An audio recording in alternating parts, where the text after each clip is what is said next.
আসসালামু আলাইকুম, সবাই কেমন আছেন? অনেকদিন পর আবার চলে এসেছি একটি ভিডিও নিয়ে। মেহেন্দি আর্ট। আমি তেমন একটা ভালো মেহেন্দি আর্ট করতে পারি না, তার মধ্যে যদি মেহেন্দিটাই ভালো না পারি কেমন লাগে বলেন তো? মেহেন্দিটা 3 থেকে 4 ঘন্টা রেখে দেওয়ার পরও কালার হয় না, আবার মেহেন্দিটা কেমন শুকনো টাইপের, বেরও হতে চায় না। মেহেন্দিটা আমি দারাজ থেকে অর্ডার করেছিলাম, রিভিউগুলো অনেক ভালো ছিল, কিন্তু আমার কাছে এসে একদম ফালতু হয়ে গিয়েছে। এমনিতেও এটি একদিক দিয়ে কাজে আসছে, বিকজ এখন পড়ালেখার চাপ বেশি, সে কারণে আর্ট করা যায় না, ভিডিও বানানো যায় না। যতটুকু সময় পাই এখানে মেহেদি আর্ট করে অল্প একটু ভিডিও বানানো যায়। পেজে তো রিচ কমে যাচ্ছে, সেখানে ভিডিওটা বানিয়ে একটু কাজে আসছে। একটি আর্ট করতে যতক্ষণ সময় লাগে মেহেদি আর্ট করে ততক্ষণ সময় লাগে না।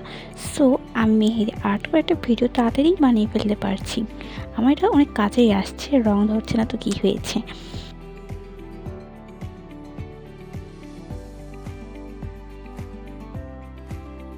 পেজের রিচ এখন খুবই কমে গিয়েছে, সবাই একটু সাপোর্ট করবেন, লাইক কমেন্ট এবং শেয়ার করে দেবেন, ভালো লাগলে ফলো করে দেবেন প্লিজ। বাই বাই, আল্লাহ হাফেজ।